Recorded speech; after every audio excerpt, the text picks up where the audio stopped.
Three, 2, 1, 0. Episode 0. Haystack hates your music. Good afternoon, Earthlings. It is January 22nd, 2023 at 3:10 p.m. EST. It's your friend, Chris Kennard, with an old friend, good old Los, Haystack West. I didn't bring the soundboard today, but All good. It's all good. Sir, how are you? Happy fucking New Year. Happy New Year to you, Doug. Like I'm not bad at all. Can't complain. If anybody would listen to me complain, I would complain, but no one would. So so I Listen, don't. this show is here so you can complain. So I'll go ahead and explain what we're doing here today.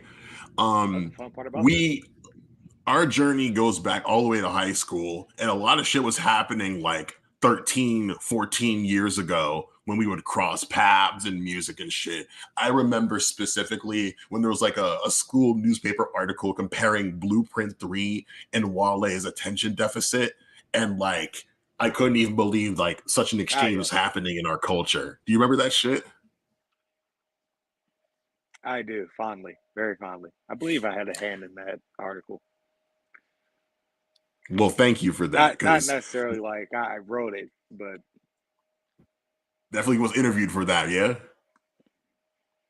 yeah, yeah. I mean, like it.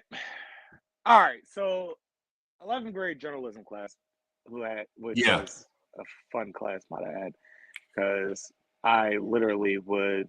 The point was to come up with something that folks would read for the school newspaper, and I would just come up with anything that was interesting adjacent to me. So my first article was Guitar Hero and how dope Guitar Hero was. I don't even Don't know. get I me don't even remember started on that shit. if it. I don't even remember if it made the paper, but yeah, it was like it was like a craze when we were in high school. So I was like, yeah, let me go ahead and write about how popular dope that joke is. I had an article about how our alternate uniforms in football were like a bit of a stigma because we rarely won in them, and how it stacked Ooh. up to other alternative uniforms and sports and so on and so forth. So we got to a point where we were writing about music, and I forgot who wrote the article initially about it. However, I had a couple of sound offs on it. I didn't like it wasn't on the record or anything like that. It was just a bit of my opinion to kind of sway the direction of the article for the most part. And it's like Yeah. attention deficit was probably, in my opinion, Wale's Mona Lisa. Like that album is just perfect from front to back, in my opinion. It's a time capsule for Uh, sure. yeah, and like Wale's albums after that didn't really appeal to me much. So it's like attention deficit reminds me of a like fun time in my life, and like that album was a part of the soundtrack, and so I think that nostalgia, even during that time, like I just thought that album was much doper than Blueprint 3 because, well, we've heard the Blueprint 1 and 2. So Blueprint 3, in my opinion, was a bit disappointing compared to Blueprint 1 and 2. And it's like the Godfather series. Like as it went, well, the Godfather 3 was actually pretty solid, but the Godfather 2 was like, nah. No, Who wait. asked The for Godfather this? 2 was good. Yeah, so yeah, no, Wait, no, no. never So mind. so yeah, the Blueprint series was exactly like the Godfather series. As it like, Huh. went along, it got progressively worse. Like 1 was the best one, 2 was good, but it could have been better. But it's understandable. It continued on from the, story from 1.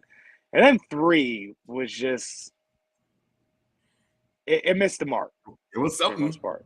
And that's what Blueprint 3 did. It missed the mark. Especially when the lead single was Death of Autotune. It's like, all right, you're challenging Wrong something side of that's history. becoming extremely popular. Exactly.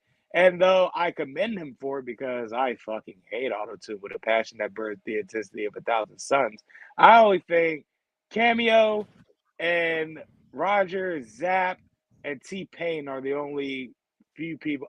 And Teddy Riley are the people that actually use autotune correctly. Like it's like these are people that still can sing their asses off, and they just use it as a device for the song. These people are using autotune to essentially alter their voice and make themselves sound good, whereas when you hear it in concert, is most likely shit. So I can't respect it, and that's why I hate autotune, Doug. So, uh, nevertheless, commend him for it, but it was a swing and a miss. And then he, Agreed. made up for it with "Run This Town" because "Run This Town" is to this day you can play that joint and at least up to Kanye's part, it's dope to play. It feels like an anthem for the most part. And then you have New York State of Mind, and that's just an anthem for New York, and that song's dope to this day too. So it's like Blueprint 3 was good, but it was not Blueprint 1. Blueprint 1 Wasn't to this great, day, sure. Blueprint 1 to this day, I can still run front to back. As a matter of fact, I ran Blueprint 1 front to back at work the other day. Wow. like literally from the rulers back to Girls, Girls, Girls Part 2. That album is it aged well, absolutely well. So I and then the Blueprint 2, it's like it had key songs like Guns N' Roses. You know Heavy D produced that song? I did not know that. May he rest in peace, man. Damn. Yeah. Yeah. Crazy. That is a song, buddy. And then you had Poppin' Tags with Outkast. Like Gift and the Curse was solid too. But again, it wasn't a front to backer to me like Blueprint 1 was. Blueprint 1 might have been, aside from Reasonable Doubt, his Mona Lisa. But the thing is, like, Jay-Z has made, Mona Lisa and the Blueprint of Reasonable Doubt. He's made a Starry Night. Uh, he's had a Picasso run with In My Lifetime. Like Jay-Z from 1996 up until 2003, 2004, untouchable. Hmm. Simply We may untouchable. have to come we may have to come back to that at some point in this show then. For those who do not know what's happening, the title of our show is Haystack Hates Your Music. You got a little Mm. piece of that with his disdain for autotune. Simply put, good old Los, he likes what he likes, and he has good taste. And I'm thinking, a man with good taste can always have greater taste. And Los has entrusted me enough to play him some joints, and I'm gonna get like the real raw unedited take on all of them. If you may be wondering what songs I'm referring to, you can find the playlist in the doobly doo in the description. We're only gonna do about 4 songs here, and I see each song as a door into a different genre. Today we'll be covering K-pop, Korean pop, hardcore, gent, and hip hop. Real hip hop, hip hop. You know what I'm saying? Hip And hop, just hip like hop. you already know what's going on here. It's FM, the remake, okay? And so like I figure like with every song we cover here today, we're still gonna like discuss going forward episode wise, but just like because like I already know how like Los feels about all the songs, and he's gonna tell y'all how he feels about the records.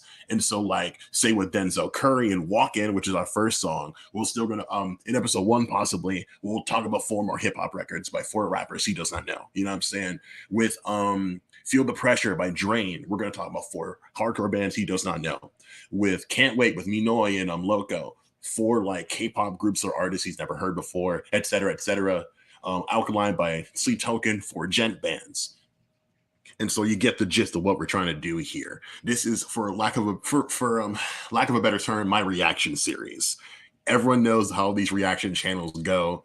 They're very always over the top, super excited, and start and stop the song for 15 minutes.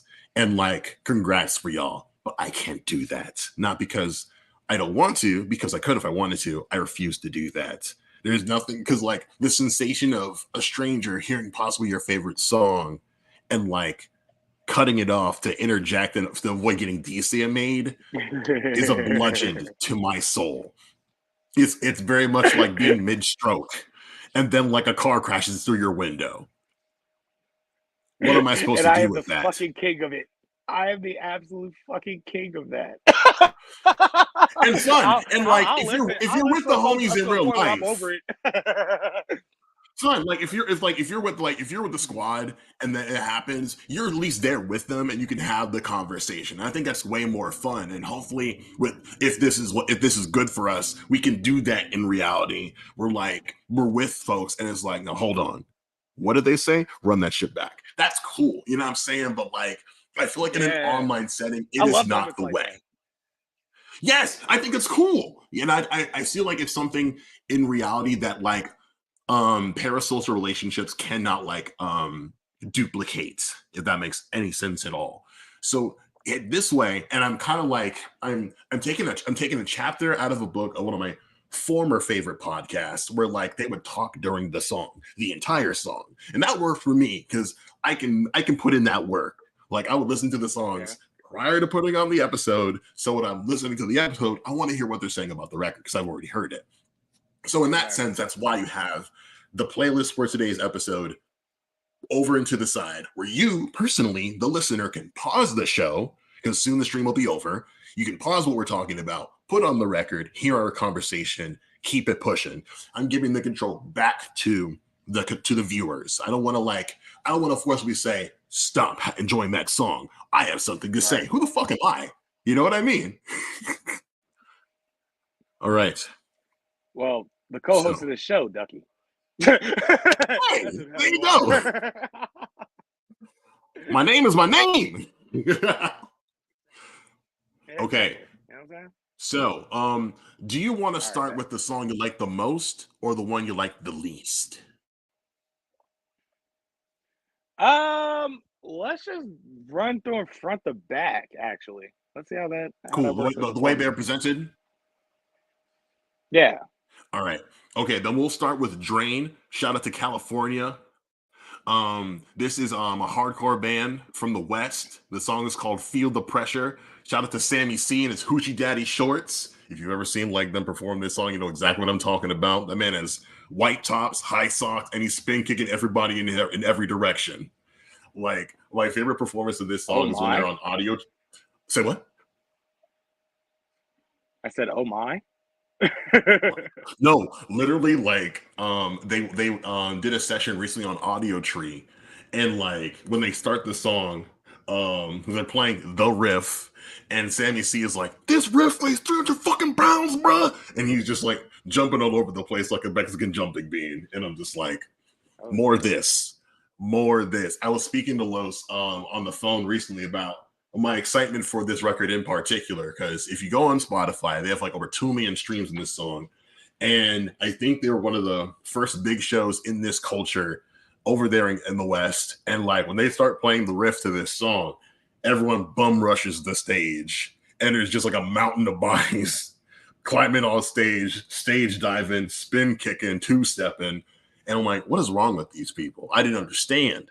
And because I think I'm still very fairly new to the genre, right? But then sometime later, after I'm like hearing the song all the time in my own listening, they play Outbreak and they play this song. Same scenario, bigger venue, everyone is charging the venue. You know what I'm saying? And they know all the words because he pulls the mic out and he's like, "Do you know this song?" And they know it bar for bar. And I'm like, wow. Los needs to hear this. And as I recall from our first little conversation, you describe it as like wrestler music. Can you explain what you mean by that? No, yeah, like that. It from the jump, it's wrestling entrance music. Like it sounded like something either I would hear in a WWE 2K soundtrack, or like I probably enjoy playing.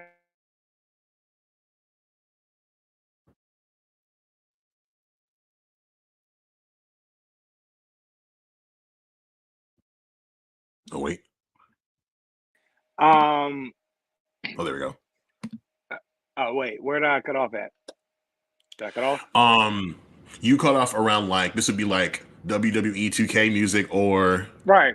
So it sound like WWE 2K soundtrack music or Guitar Hero music that you can play, and I oh play the hell 100%. out of it. Yeah. Or it sounds like it sounds like interest music from like the mid 2000s in WWE. Like if I didn't Some know ECW type shit. exactly, like if I didn't know what fucking Sabu's entrance music was, I'd swear it'd be this probably. You know what I'm saying? Like Yeah. It's giving Degeneration X. it's that type of exactly. It puts a battery in your back, and that's why I said I get what you mean when the shit drops and mugs go crazy and start kicking shit and shit. So which that breakdown is pretty catchy. So again, I 100%. I completely get it. So yeah, if you give it if it a 5-star rating, I'll give it 4.5 out of 5. 4.5 is a very strong rating. I just love the line where Sammy C, he's like, I'm not like you. I won't do what you want me to. I don't care what you think of me. You wouldn't say it to me anyways. And And that's I another thing. It sounds like that the lyrics also sound like wrestling entrance music, but it's like really good wrestling entrance music. It's kind of like Judas by Fozzy. yo, shout out to Chris Jericho. Yeah, Jericho's entrance music. Judas is the hook, the chorus itself is like heavy. What have I become now that I betrayed everyone I ever loved? I pushed them all away, and now I've been enslaved to the Judas in my mind. Is there is there anything left for me to save in the wreckage of my life? Yo, Jesus. exactly, and just the tune of it, like it's very catchy to sing, but then you like realize what the fuck you're saying. You're like, Hold on, bro. Jesus. But The like edgy it's there. so fun. It's so fun to sing. What have I become? Now that I betray everyone I ever loved, I pushed them all away. Listen, when your album coming out? The fuck? Right. Like, hey, listen, Bobby got some hits. Chris Jericho's shown us over the years. Listen, man, I'm gonna say this. I'm gonna tell this one last Sammy C story. We'll keep it pushing. There's Sure. another podcast I love called Hard Lore with the drummer of God's Hate and the guitarist from damn, what's that band called? Oh my god, it's gonna kill me. Oh, the guitarist from Harm's Way and the drummer from God's Hate. They do a podcast, and they had one of the guys who toured with Drain, and they Okay. got robbed on one of the off days. Like they were, I think they hit a tourist trap, and they were like, I think that they're near Niagara Falls, and they they park the van, they go see Niagara Falls. They get back, Uh-huh. someone looted the van, but they air tagged all No. of their shit, and they were mad. And so they're like, "Yo, we know where it is. We're gonna go get it." Ooh. And Zambi C says, "I'm ready to go to war." And remember, this man is in hoochie daddy shorts at all times. So I'm not trying to get curb stomped by a guy in white on high socks and hoochie daddy shorts. But they vroom over to the spot, and it's like, we know our shit is here. I want it back. And the lads are like, "Hey, yeah, never do that again." Because younger guys, they're heated up. It's like, don't Yeah. play, bro. Like, run us back our shit. We're broke too. You know what I'm saying? They Like, we got got that our momentum passports. too. Right. It's You like know what they I'm saying? pulled up right They got away. And but young. like, Here's the thing, right? There is a such thing as old man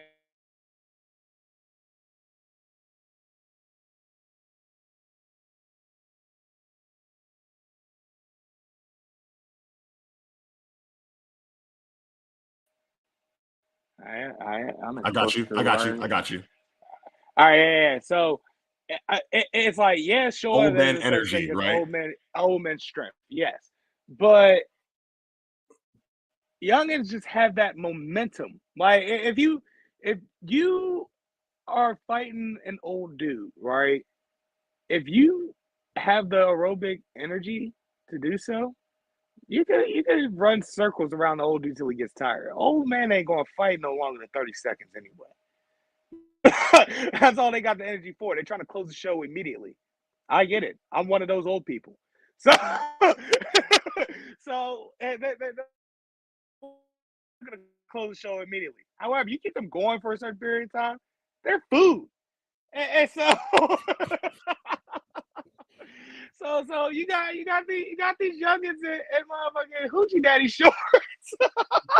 No, bro, but To like hurry your ass he's up. always wearing Now them you just get like stomped them out, old motherfucking school, hoochie daddy shorts. bro. He's wearing them like NBA old school Johns, and I'm like, man, who told him to come outside looking like that? Yeah, yeah, with the He got a white wife line at at the home. Tell Joe, him to stop. the Larry Bird. Yeah, I That know. ass. The Magic versus Birds. Yes, them Jones. Them Mm-mm. Jones that go up to the mid thigh. Yes, the He's literally short about to shorts break someone's fight. ankles in them shorts. Stop playing with me. Oh yeah, and he probably got on Converses while we at it. You feel me? We going full About 70s bouncing with your head the like a high knee basketball. socks. You'll you, catch an elbow in you, the pit. you, you getting washed by cuz from roll bounce. Like, let that sink in for a second. No, How's that make sir. you feel? You should I'm you never shouldn't stepping have thrown outside their ever shit. again. Right. You They shouldn't thankfully have they got thrown most their of it shit. back. They got most of it back. And so I'm like, yo, man, shout out to Sammy C. Shout out to all the boys in Drain. Shout out to the West Coast. Shout out to Hardcore. Shout out to Hard Lord, bro. I'm just Oh gonna put yeah. that to the side. We're gonna put that to the side for now. We have 3 more records to get through, and I know we have a lot to say. Up next, I had Yes. Walkin' by Denzel Curry. Shout out to Florida. Uh, Shout out to Zeltron. Shout out to the yes, Zoo. sir. We are going to remove the camera for now. Because Fair enough. Fair enough. let me I'm tell gonna you follow something about suit. I'm that gonna follow song. suit. Bam. There we go. It don't matter. I'll put it. It don't I'll matter. put it. I'll put it into perspective. I played that song while playing Red Dead Redemption 2 earlier today, and listen, that's a soundtrack song for that game, Bubba. Like that song is like a Western rap song. That song should have been on The Harder They Fall. Y'all know that Netflix movie, The Harder They Fall, with Idris Elba, Regina King, and what else is in that movie? What's his name? He's Kang. Oh, Jonathan Majors. Jonathan Majors. What was it? God, it was such an all-star cast in that movie, bro. And everybody played a historical frontiersman of the time. And there was enough black frontiersmen to have enough characters. I'll tell you what's Shorty's name that's in that played In Atlanta? not Atlanta. Oh, Zazie Beetz is in that movie as well. Sir. She plays Stagecoach Mary, which that's a weird casting for Stagecoach Mary. If you Yeah, know I who heard the Stagecoach discourse Mary about is, that. I'm like, doesn't really look like her, but like, I'm a hold. Shorty, I'm a put Shorty that played Tuffy. yeah, That Emmett was Till's mother. Danielle Deadweiler. That's her name. Yeah, What a name too. what a cast, bro. Like Word. that movie was so. I might watch that later, actually. Yes, you should now. I do But yeah, declare. that song is would have been perfect for that soundtrack. Yeah, it should have been nominated for an Oscar. That's for Shout true. out to the Living Abstraction. We appreciate you tapping in with us today. Hey, bro, let me tell you something. Cause like I was following Curry when he was doing promo for the album, but didn't really I only listened to like there's one song on this album where it's like 8 minutes and he has like a bunch of rappers just come through and drop a verse. I think it's called Ain't No Way. I'm like, oh, this is a cool song. And I kept it pushing. I was up on Beat Sense with my boys. You're playing some records, and my boy Morley, one of my white boys, like, yeah, I'm gonna play some Denzel, and he plays this beat. He plays like the song, and Okay. the part that really fucked with me is when the beat changes, and he goes, "Who the fuck says stop the track, bro? Let a real nigga talk." And I'm like, "Oh shit!" He's rapping right now. Oh This yeah. man is spitting. Sir, like I also want to for those who you hear this song, you like it, great, good. I want to point y'all in the direction of NPR's Tiny Desk, where they had Denzel, and he brought like a full band with him, horns, guitar, drums. He brought his DJ out, Ooh and like it sounded so good. And like oftentimes when I put on like the NPR Tiny Desk sessions, it's like, damn, I wish these were for sale because I would buy it. And thankfully, I think Denzel knew this, and so like he had that same band help him re-record this song, "Soup to Nuts," so you can check that out if you just want like hear some live instruments over these bars. And I really just love that sample of like the person singing. I don't know where it's from, and I know like producers keep these samples close to the chest, but like right. I really, really, really like. And the video is like, and like you said, the video was so cool because you see Denzel just like walking in like this like desolated wasteland, and he's got like that pistol by his side. He's wearing a big ass coat. And he just looked just like, just devastated, and like the subject matter of just how systematic racism and just like how fucked up rap is now. Like the fact that like the album where this song came out on isn't nominated, but Khaled is, says a lot about our culture. And like well, because I specifically recall when I was watching MERS talk about how you can join the academy and vote on projects.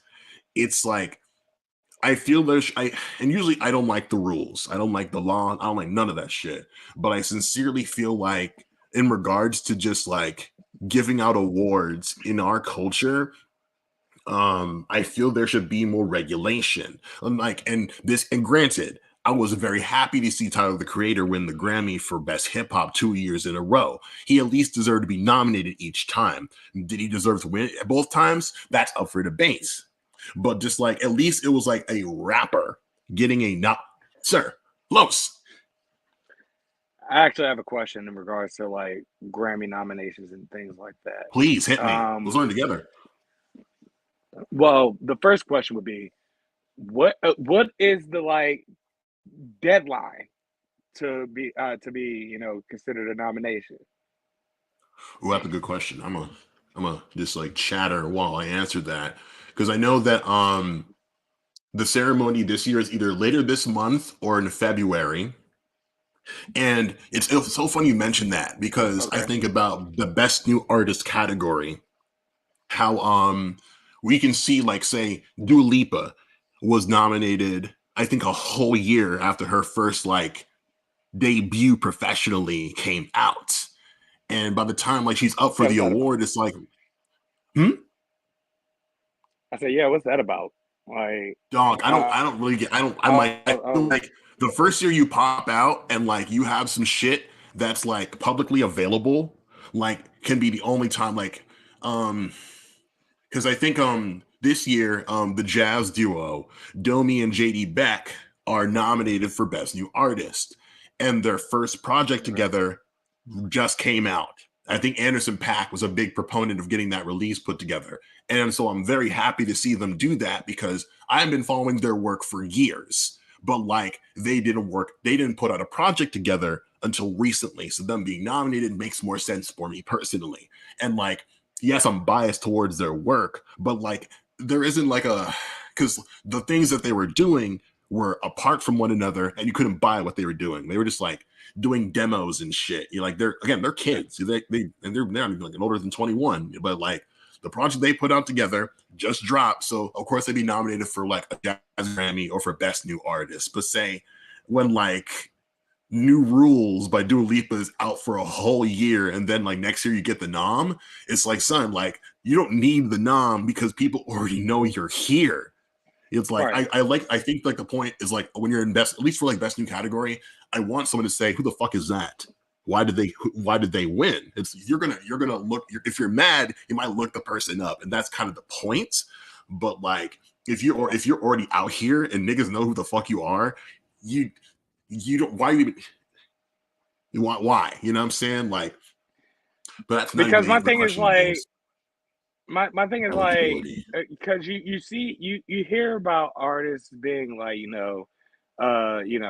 first quarter artists or summer artists or last quarter artists, and it's like, all right, if they're that type of artist, it's like, when do they submit their album in order to be Grammy nominated? And it's like, like your example with Dua Lipa is like, she had an album out for a whole entire year, and finally she like gets a nomination, and it's like, I just want to figure out the deadline Look because at this you bullshit.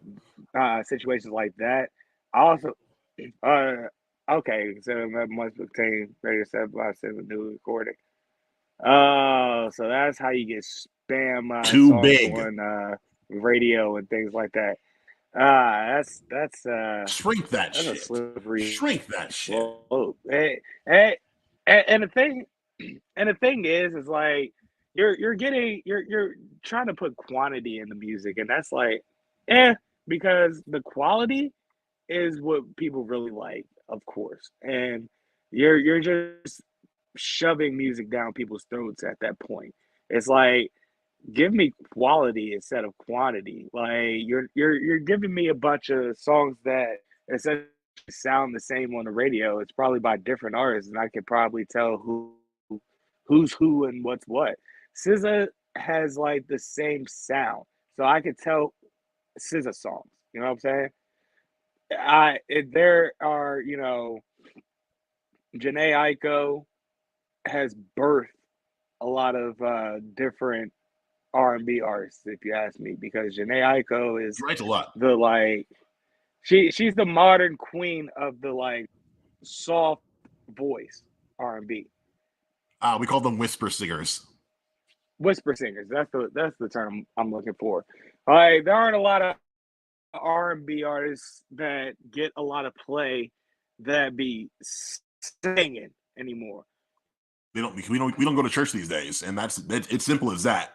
As far as R&B is concerned, in my opinion, Connection situation, you but are. like your Jasmine Sullivans, hell, your Beyonce's, I'm so glad your Jasmine won when she won. She's so good. she. I love her voice, but am I going to listen to her music? Maybe. Like, Hmm. yeah, but the reason why I'll listen to her music because I love her voice. So, and that's honestly kind of a good thing if you ask me. Like, eh, I don't have to like your music, but your voice is why I listen to your music. That makes you solid as a singer. You know what I'm saying? Because that means you can cover people's songs, and I'll listen to that shit all day. Love me some And covers. whereas Love me some covers. whereas whereas with Jacquees, get that motherfucker away from me. Please, I'm He begging has you. no like. I like listen as a person who loves like rock and metal and all that bullshit. Gatekeeping is a big like subject of discussion. But in regards to R&B, man, like if anyone ever needed to be gate capped, it's Jacquees. And frankly, since he never put up any numbers, I could give a fuck less. But it's just that like him coming out the gate with "I'm the king of this genre" was super. It was very irritating to me personally, and like as like a nerdy weird dude, I've had like a very like contentious relationship with Black culture. And it's like it's one thing if it's like, oh, Yeah, like you're out here, you're popping, and like you can't. My thing about like popular music, are you undeniable? With new school yeah, rappers, it's like, they have a lot of like the presentation is there. You know what I'm saying? The ice, the money, like the cars, like women on their arm. It's cool. Like you have all the presentation, but is your song undeniable? You know what I'm saying? Is it gonna splash for a week or for that year? Right? I'll put it to And you like this, right? Modern hip hop. I'm speaking in the mainstream because I still listen. Like, the modern hip hop I listen to is your Griseldas, your Stove God the Cook. backpacker bullshit. I like bars. I am a huge like stickler for the hip hop report card. You know what I'm saying? That's Sure. kind of my criteria for rap and hip hop. Like there's certain qualities in being a good rapper or having good music, and today's mainstream is just all again children of certain artists. Case in point, what's the flow that you hear a good 80% on the radio as far as Because rappers of the go? Migos, the triplet flow. Bingo. You know what I'm saying? And no one can do it like Migos. That's the thing about it. It exploded because of them, and it died because of them also. No, and I don't see it, and I don't use that particular word in jest. You know what I'm saying? More or less. But it's like that's the irony of it all. They can still do it. You know what I'm saying? And the thing is, like another thing is, Offset, he's starting to branch out in his flow. So The like only thing, even they're starting to grow out of it. and honestly, I didn't, I as someone on the fringe, the only time I really was just like, wow, Offset is really rapping. There are two specific examples for me personally where I was like, damn, Offset is really rapping out here. It was when he linked up with Gucci Mane and Metro Boomin for Met Gala when they did that Drop Top Watt project, and when the baby first popped out and they did a song together, and I'm like, because I didn't know who he was at the time, the baby, and so I'm like, oh, Offset did a verse from. Let me check the song out, and I'm like, oh wow, like Offset's really rapping out here. I didn't really like. I haven't made the time to like listen to like an Offset tape, but like it is very clear like the strength and like the skill set and strength of each particular member. It's quite clear, and it's not often you have a stable where that is the case, because we don't like, especially like in the mainstream sense, there were a lot of groups that were getting a lot of focus, and as far as like radio rap was concerned, you know what I'm saying, with a Yeah. stable like Griselda, there's like eight motherfuckers who all do some interesting shit, but they're only going to get like print coverage and blog coverage, or like listenership from true believers like yourself, you know what I'm saying. Yep. But Well, now that's the that like, thing but with now that like, Griselda. Like with Griselda, they have a roster where it's like somebody's doing something a little different, but they're all rapping their fucking asses off. Like West Side Gun is the most offbeat rapper like ever, but it all sounds so fucking cool because it's so offbeat. It's in rhythm. he's compelling. Exactly. Yeah, Conway it's the a whole Machine. style. Yeah, Conway the Machine. That mother is just outright going to give you bars, and he a real good setup and knockout artist. So like he can set he's really good at setting you up with bars that you kind of know what's coming, but how he hits you is a complete curveball. Benny the Butcher, he's the like showman of it all. He can paint you a vivid picture, but he also has like a wise guy demeanor to himself. Then you have Stove God. He's a fucking rambunctious comedian with his bars, but it's also like, real hard drug dealing shit.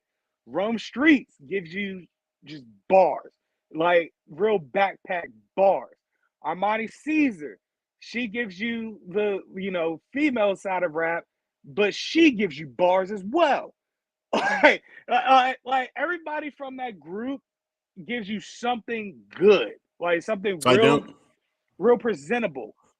real side note. Boldy James, I hope you're well. I'm glad you survived. Just want to say that Oh, Boldy James does not waste a rhyme. He does not waste a line he has at such a all. cool voice, dude. He sounds so cool Yes, on a beat. Dang, he does not he's waste a definitely he's bar. And my little brother got me hip to him. I love that about Boldy. Like he legitimately he can paint you a vivid picture. He can like, give you like he can give you anything and everything, and it all flows so well from syllable to syllable. He fills in every part of the bar. All You know what right, I'm all saying? right, Like all right. he does not waste time. Cool.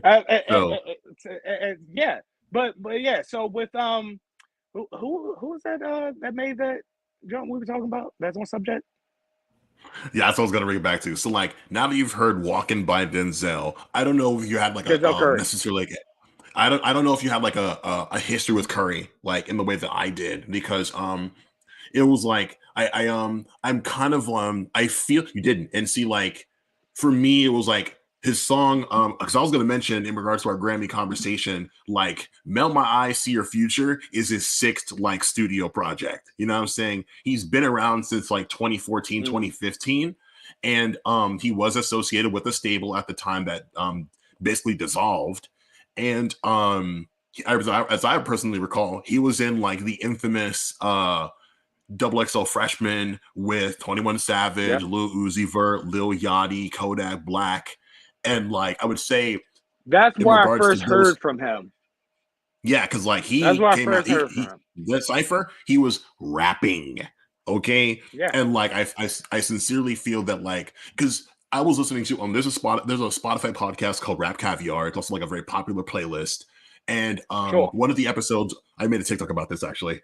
One of the episodes was about the big three, Kendrick, Cole, Drake. And they were having like a very like serious discussion about who the next big three are. And they're like, they were considering about eight like prominently popular rappers. And personally, Um, I think like if I had my way, the next big three would be Vince Staples, JID, and Denzel because they're going to give you great production choices and they're going to give you bars and they all rap differently. I would think that JID is like his rival, Denzel Curry, in regards to just like skill and style. In regards to just like and you know like they both do like the sing rappy thing as well. Like I feel like you're gonna get everything that you would want from a rapper. You can get with those two in particular. Vince Staples is more of a businessman in that sense. Like rap is his bread and butter, but like he doesn't have like a relationship with 90s hip hop. You know what I'm saying? He came into hip hop in a very interesting way, and I hope to maybe cover him when we do like our Haystack Hates Hip Hop episode because I because however, one is the dude. Oh, Vince Staples. You say he's not he's not intertwined with 90s hip hop. However, Vince Staples, Mac Miller understudy, so it oh, balances dude, out. the story of like If there he Mac is, being like, when are you going to like give us that shit to Vince and him having like a shit ton of excuses, him like, nah, but like anything you need, I'm gonna get for you because you have some shit the world needs to hear. Is like it makes me so happy because that's what fucking hip hop is all about. And just last night, since you brought up Mac, I was listening to the Indie Heads podcast and they did like a whole like rap blog, just like reminiscent thing about how like wow, like in 2011 to like 2016 like underground like indie rap was just like whoa, like how weird was shit, you know what I'm saying? With shit like Young Lean, Lil B, like the ASAP Mob and shit like that. And one of the hosts was like, dude, losing Mac hurt like felt like hit different than anything hit in a way that a celebrity death has never hit before. And I know you personally can relate to that. Just like because I when I first heard Mac in 2011, I thought he was fucking obnoxious, but he never went away. You know, like most of these white rapper dudes, like they get a pop, one pop, and then like they're gone forever, and we don't really care about them. Like Macklemore got like a primo beat, and I'm gonna give it a shot because like I know he's trying and he cares about the culture, but like most likely it won't shake something, unfortunately. But with Mac, every time he dropped, it was significant. It had impacts, and everyone around him was getting a little piece of that action, bruh. Like and like man, rest in peace to fucking Mac. You know what I'm saying? And so like, I'll put it like this, right? We at some point we're most likely going to do a Mac Miller episode because my favorite rapper is Mac Miller. And I could literally talk all fucking day long about Mac Miller, and we could do like oh, you unreleased know what we songs could do? that he We never could put out that we I could know of, link and I could we put could you on to. Uh, we could link on the anniversary of his death if that would be okay for you. that'll work. Now, Okay. however, I will say this though, right? To your point of the the 2010s being like the 2010s being an experimental time in hip hop where you had so much diversity isn't the word I'm looking for. You had so much, everything was different. You didn't have like the same thing, like kind of like what you have now. Like you could hop on a music blog, listen to one artist, and it would sound like one thing. You listen to another artist, and it would sound like something completely different, like a completely different direction, vision. You think of your ASAP mobs, you think of your like you said, your little bees. Hell, you think of the fucking the tight pant jerkin period, the Roscoe Dash party like a The rock new star boys. period. There, everything sounded completely different, and it varied from artist Agreed. to artist. And Mac passing away kind of ended that period of time because Mac was kind of the spark plug in keeping that going. Because with every after Blue Slide Park and him getting panned He for was Blue up. Slide Park and him kind of took He that was shit up. personally, that's when things start. That's when a shift changed for Mac Miller, and you That get was up. Yeah. Macadelic, and that's when things start getting a little more experimental. That and people, and even though he wasn't notorious and mainstream, he at the time He was always other bubbling under. artists Yeah. started taking notice, and exactly, and trying to keep up with it, and trying to get ahead of the curve. And like you said, he was the bubble. Like he essentially was the bubbling in the experimental directions that artists were going in at the time. You get to the Divine Feminine, and he's like making a little pivot, but he's still rapping his ass off, and It that's a sounded good. constant. And you start seeing other artists starting to do that, and then Goldlink gets jealous because of it. And so by the time you get to swimming, 2018 probably was like one of the last years where everything sounded like every artist had something different to give you. Then, after Mac died, things just started sounding more and more similar. There were a lot of music throughout Mac's career where things sounded similar because everybody else following the trend, but you had standouts that led those trends that everybody else is following. Now you don't have a lot of those standouts anymore, and everybody else is just following the same three trends: that Migos flow, that Triple X bit, the Pop Smoke gimmick. I hear sometimes to this day, people try to bite that, and it's like not every rapper's death, not every rapper that dies is influential. Like Biggie and Pac was influential because they Eternally ushered in. deified. They well, uh, they're relatively deified because a they were prolific in their careers in a short period of time. And they gave you a lot more quality than quantity, which watered down throughout every post posthumous Tupac release. But I digress. They gave you two different perspectives of real hip hop, and they did the shit well.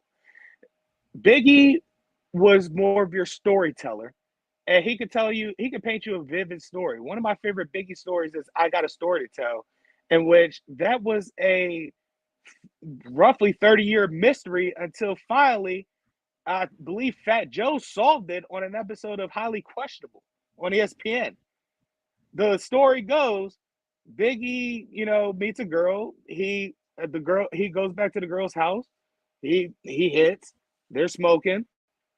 Her husband comes home.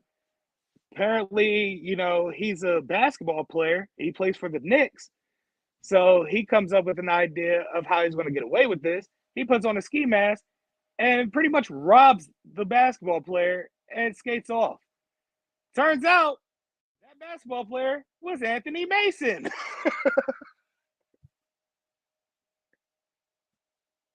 Sir. Exactly. Do we hear shit like that anymore? No. And then Tupac Amaru Shakur gave you poetry. Well, prior to the whole thug life phase that ultimately ended his life, Tupac gave you poetry. And it wasn't just normal poetry that you get from like a Actual poet's poets. book.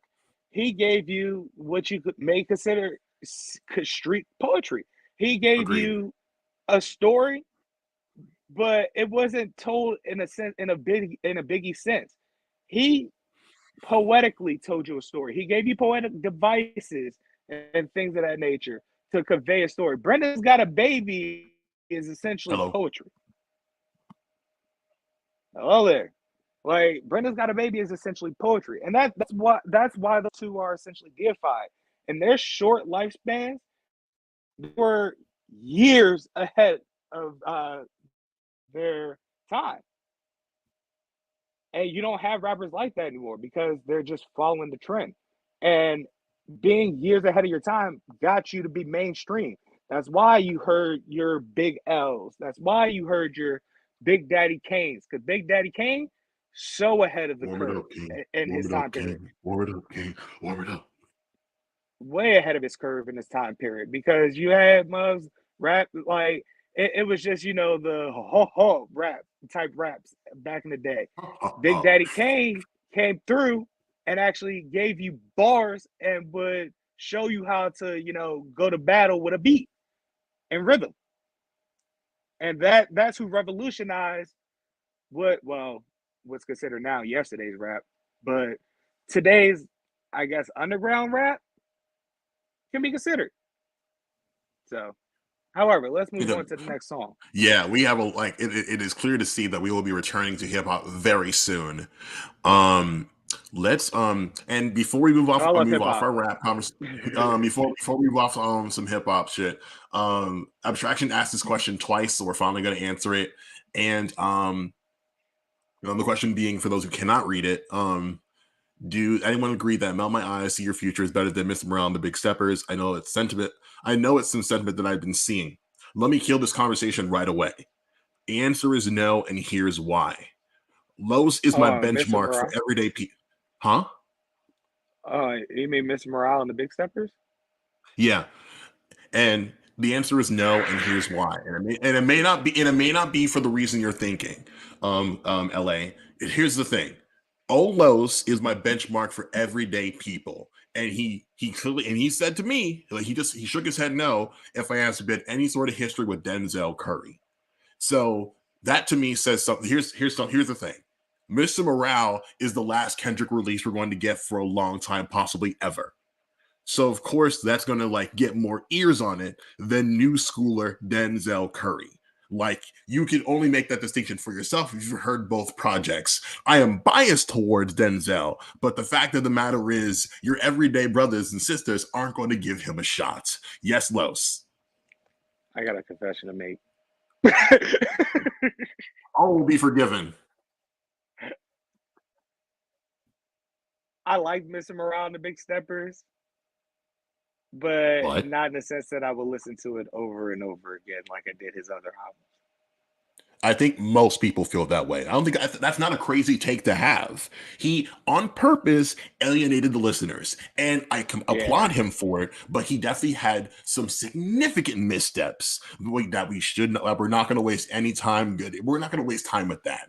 Honestly, I I saw the want to vision. Yes, we all did. I If saw the you vision. see the But it forest for fell the flat. trees, It's we like all did.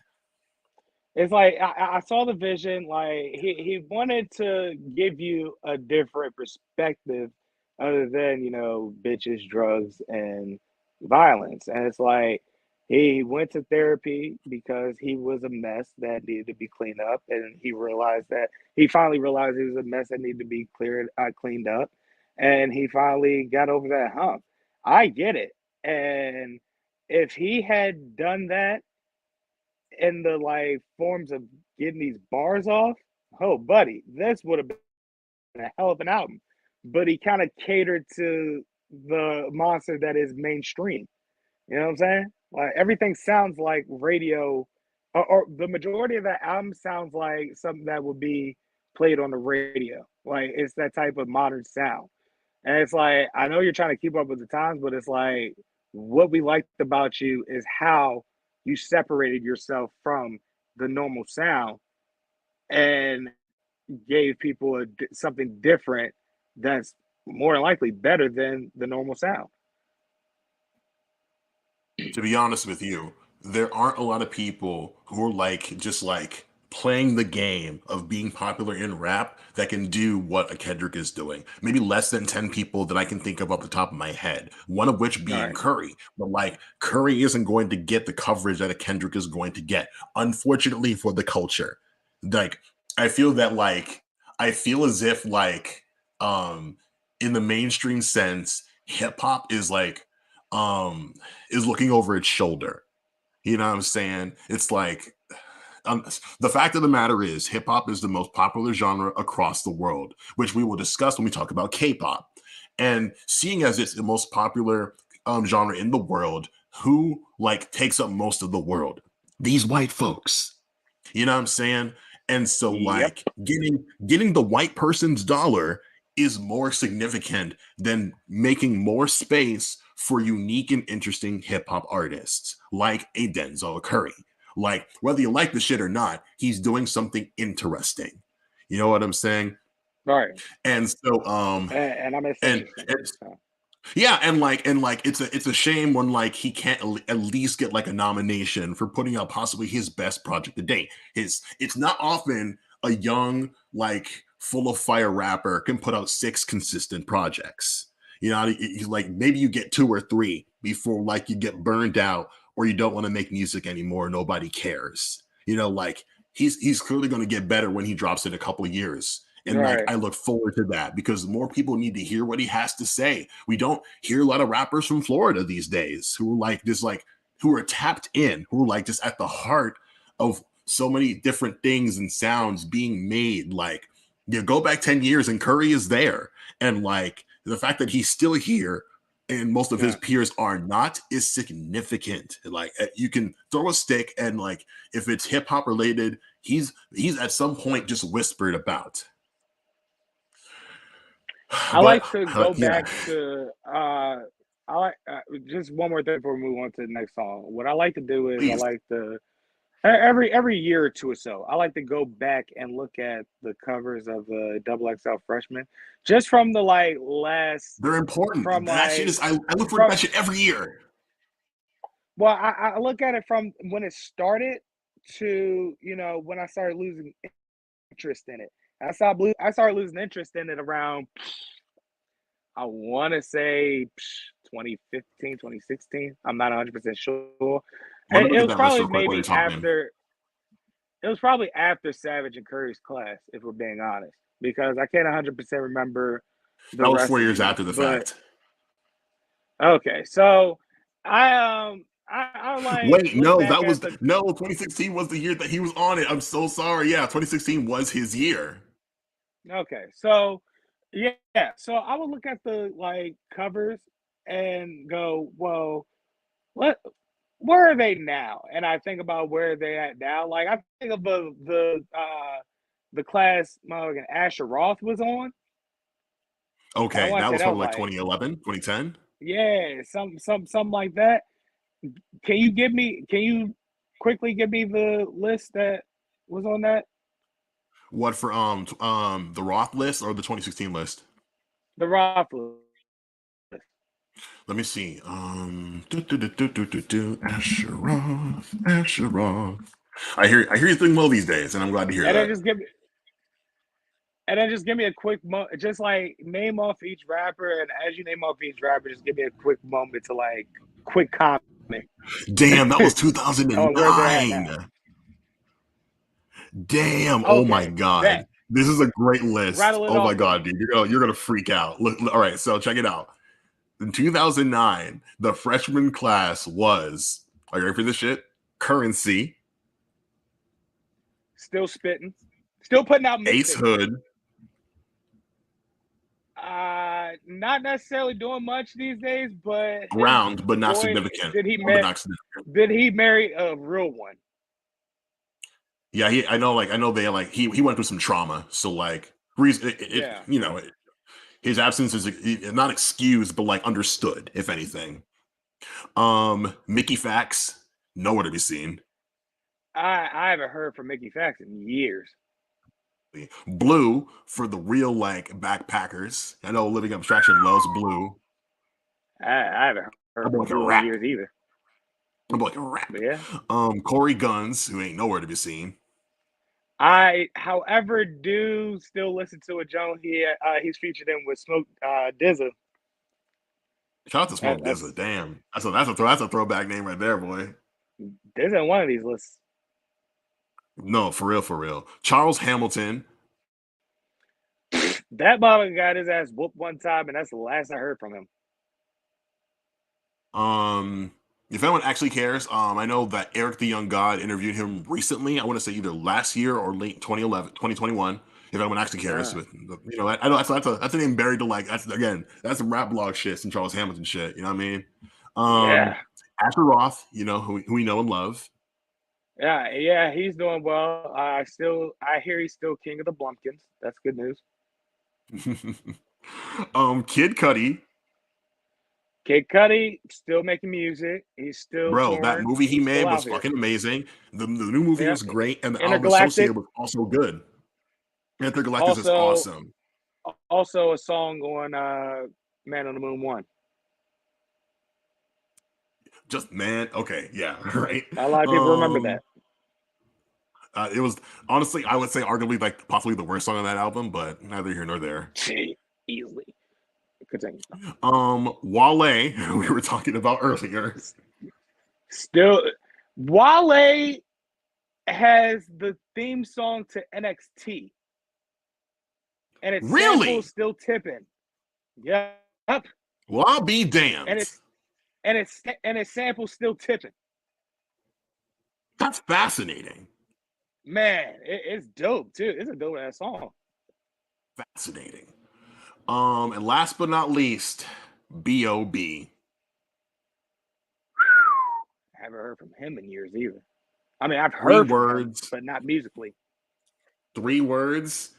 At one point, this man put out a song called Good Nigger Sticker. That'll do it. That's all I have to say about that.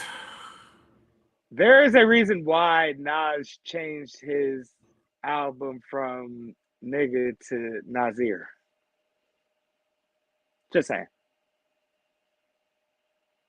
I think that's a good place to stop in regards to our hip hop conversation. Because here's my thing, right? With this whole shit, it's like I play you a song from a genre, we dig into it a little bit. If you hate it, we just go in the other direction. It appears we will go deeper and deeper into the hip hop rabbit hole because I really want to take you across the pond. I have to take you across the pond when we talk about how much we have to go across the pond. We have to have a drill conversation. We can go across genres. You know what I'm saying? Like we have to have a grime conversation. You know what I'm saying? Because I feel that most of the people who love hip hop would never give grime a proper tour, and they ought to, because the production choices, the flows, the bars, everything that a person would want that they're not getting here in America, they could find it from UK rappers. And this is I feel like there's a pipeline, you know what I'm saying, from Africa to the United Kingdom. And it's if we really get touch with our history and our peoples, is look no fucking further. You know what I'm saying? I was just on motherfucking TikTok, and a brother was talking about how he's from Ireland, and when he goes to England, people look at him like he's a fucking monster, and he's just he's irritated by that shit. And I'm like, bro, I didn't know we were out there. I didn't know we were in Ireland. I'm trying to pull up. We're gonna need a place to hide when America goes belly up. We're going to fucking Ireland.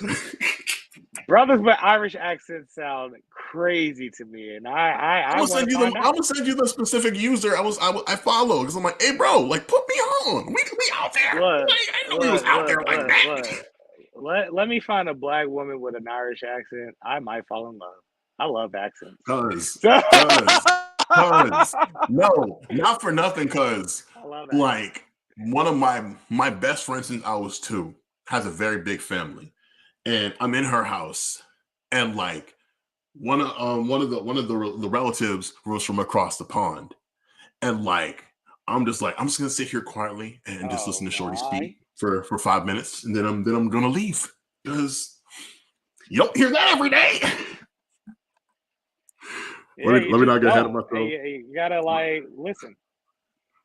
I just want to like take in just like However, listen taking to the me. sights and sounds if I may when I, you know what I'm saying, but hey, let me let me calm down a little bit. Whoa. Get a little Susio in here. It's not So what was the our next program for song? that. Hey, we're gonna stay in the UK for this next song. Oh, It's Alkaline by Sleep Token. Fun yeah. story about Sleep Token that people may not know. You look up this band, you're not going to see anybody in the band in the sense that we have no idea who the members are. We don't know who's singing. We don't know who the drummer is. We don't know who's on bass. We don't know who's on guitar. We don't know anyone's identity. The producer is a public They're worse figure, than gorillas. but he's just like, say what? I said they're worse in that sense than gorillas because at least you know who gorillas are It's in the just Damon sense of Albarn, right? who's For on sure. who's on what, but they're cartoon characters. But you also know who's behind on it. Like this group. Listen, Ducky. Let me just read you my notes for this Oh song. God. I said dot dot dot. The fuck's this Imagine Dragon? I said the fuck's this Imagine Dragon shit, Duck. This sounds like some shit that plays in the background during a club scene and a romance scene in an action movie. I then Ducky, I literally said it in parentheses, improvise on that, and I think I'm going to. All right, because Sir. listen, I was so upset when I was in this fucking song. I was like, what kind of Taylor Swift ass? I knew you was trouble when you walked in that song. Is this? I said, this radioactive ass song. I said, this motherfucking the rock workout music ass song. I said, boy, ain't a motherfucking way. I said, we found our dud in the set, bub.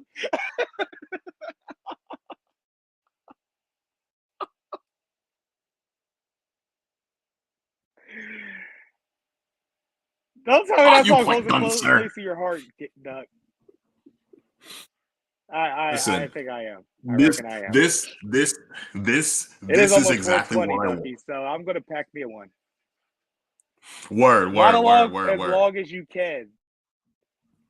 All right. All right.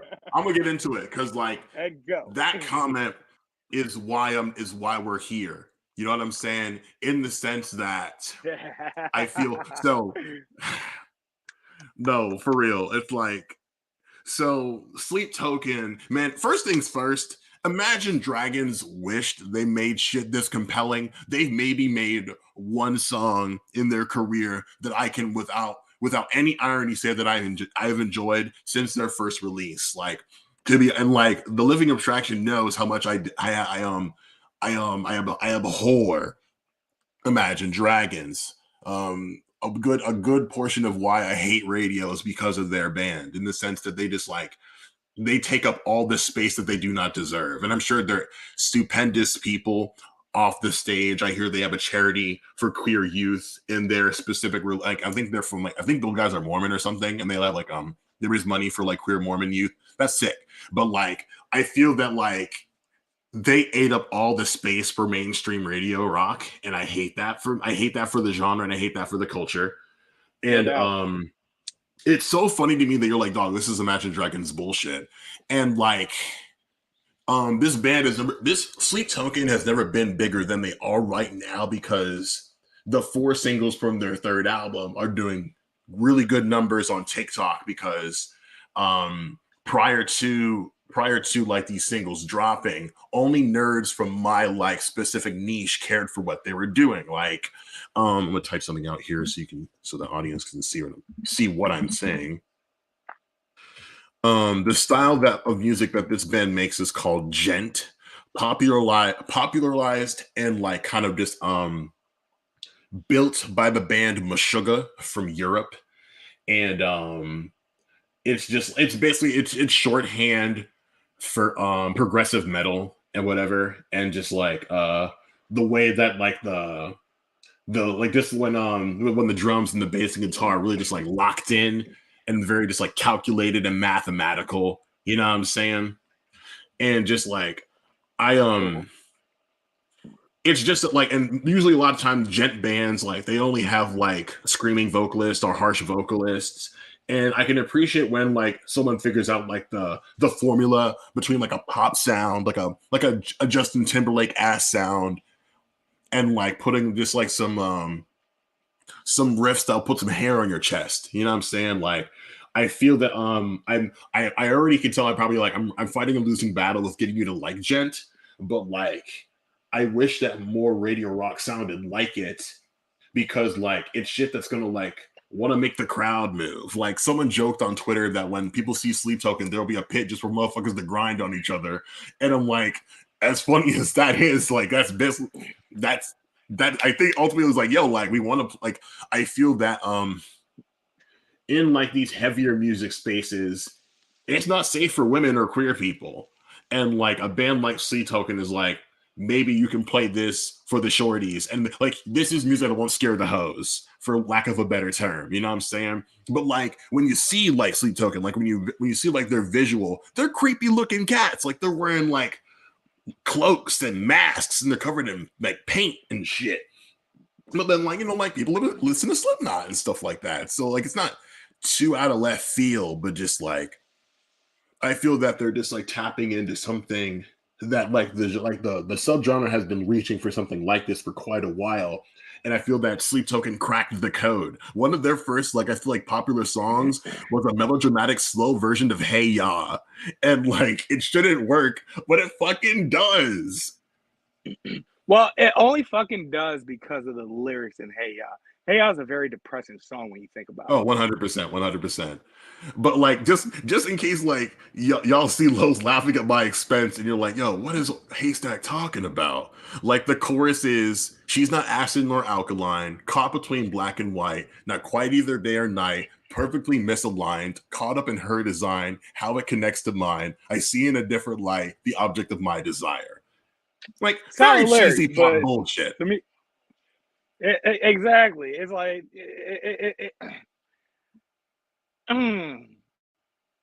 if Taylor Swift was more emo, that would be some shit she'd write. Fuck.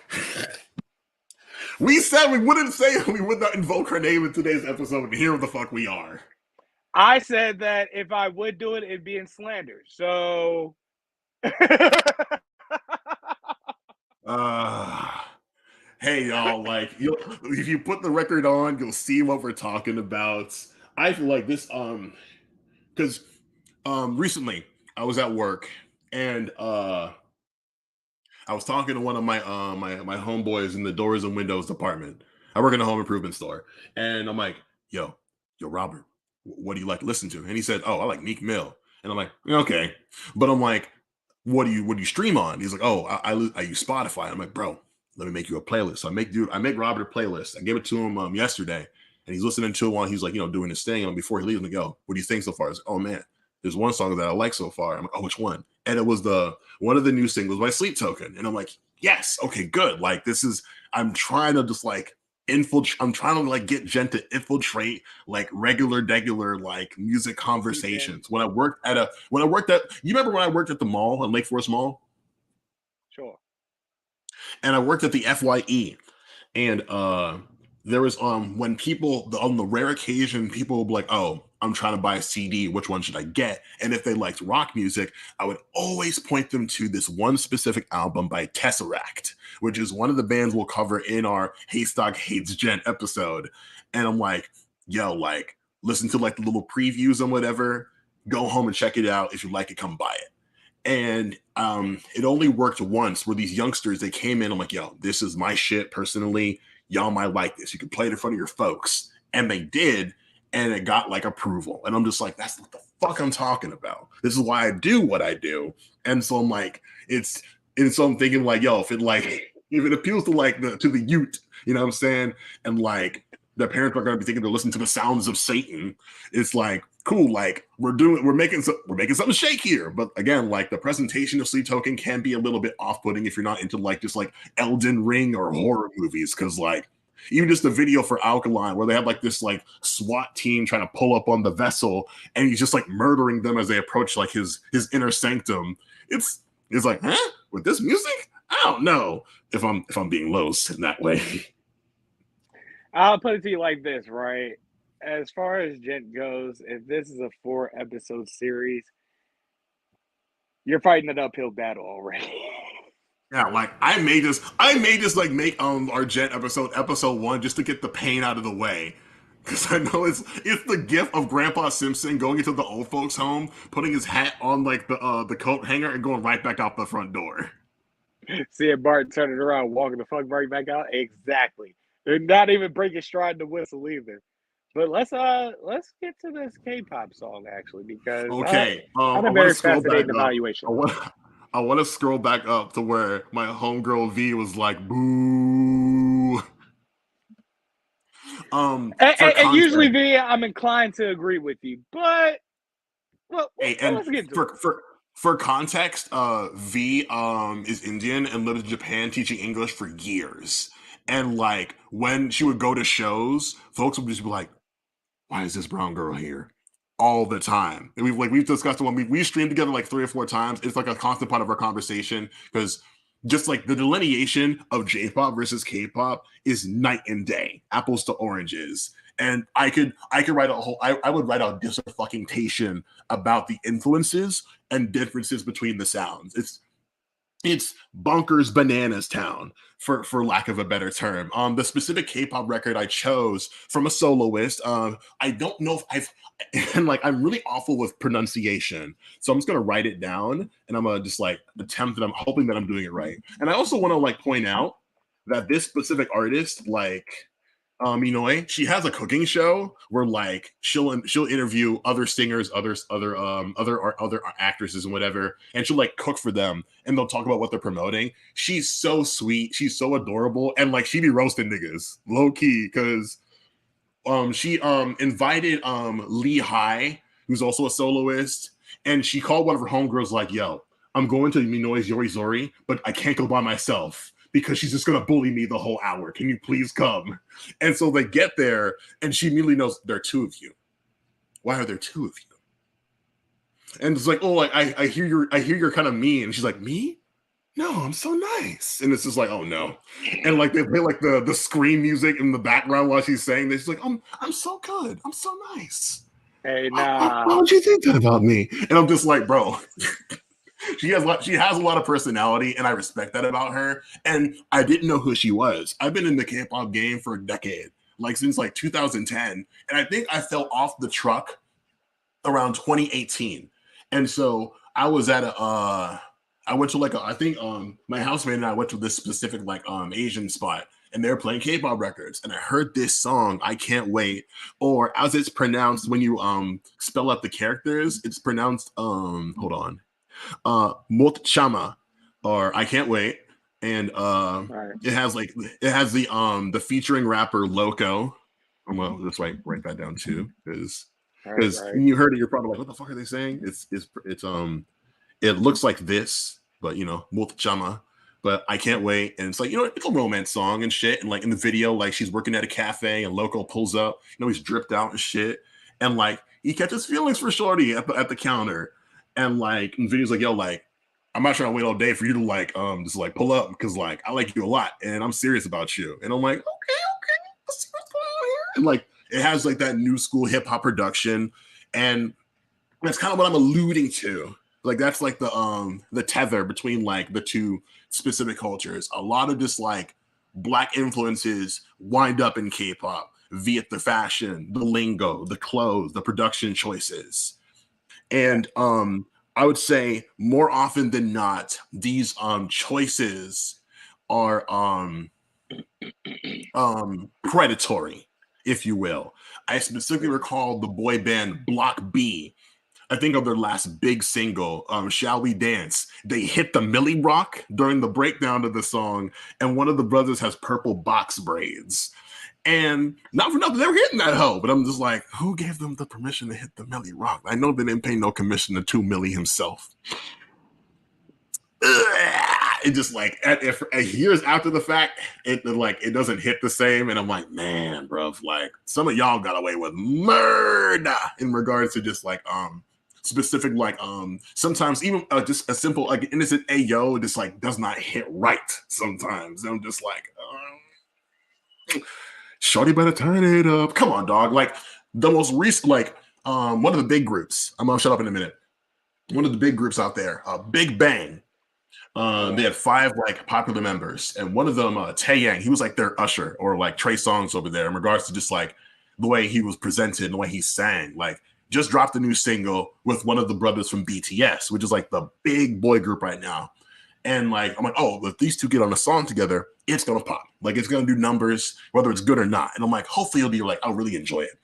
But I put it on the day it dropped, and like like they have like these like the latest fashions. They're dancing, they're singing. Song sucks, and I'm heartbroken because it's like these were groups I really liked at the apex of their popularity, and I'm thinking y'all have a lot of money. There's a lot of just like there's a lot of investment in these 2 particular idols.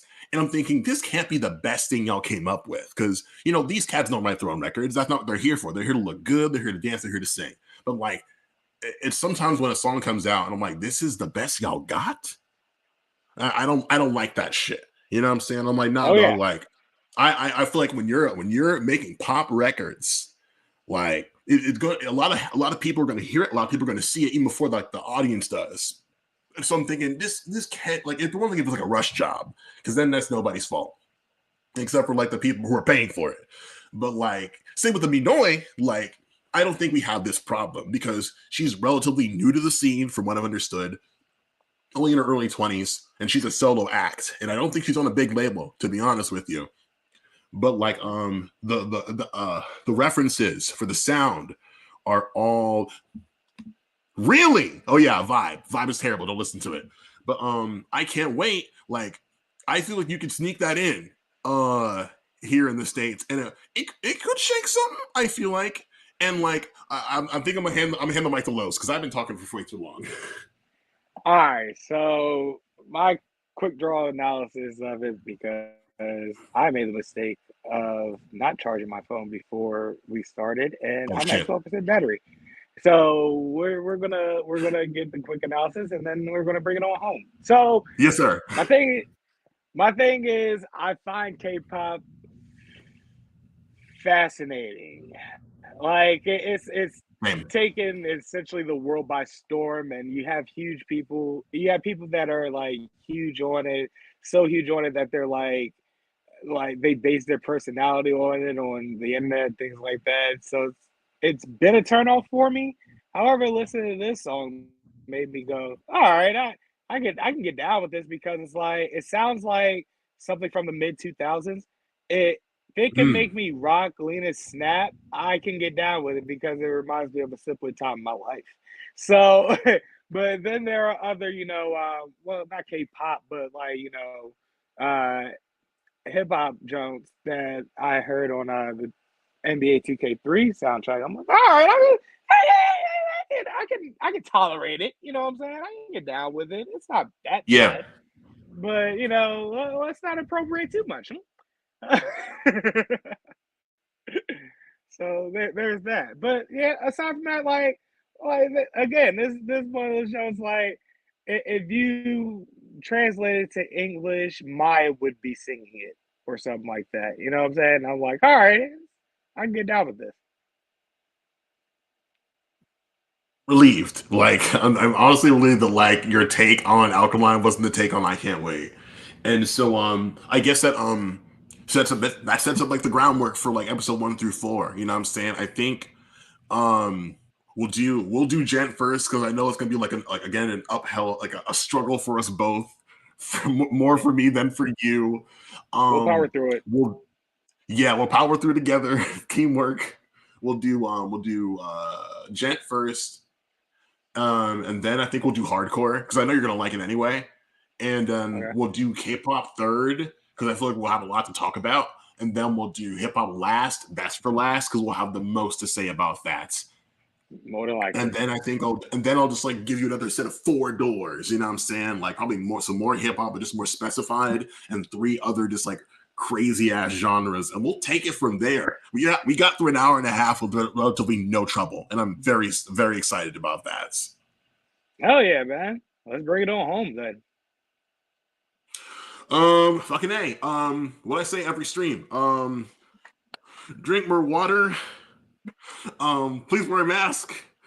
If there's one thing, I actually hate is Asian hate. Stop Asian hate. It's the Lunar New Year, and there was a shooting in Monterey, California, and like we don't know all the details yet, but we don't fuck with that shit.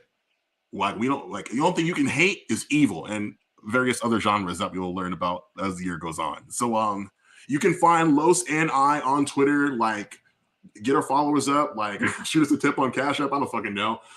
We really appreciate y'all. Thank you for spending your time with us. You could be anywhere in the world, but you're here. Know that we love you platonically in the most supportive way possible. Wash my ears, wash ass. We'll be back sometime soon. Thank you. Woo! End of the broadcast, damn it.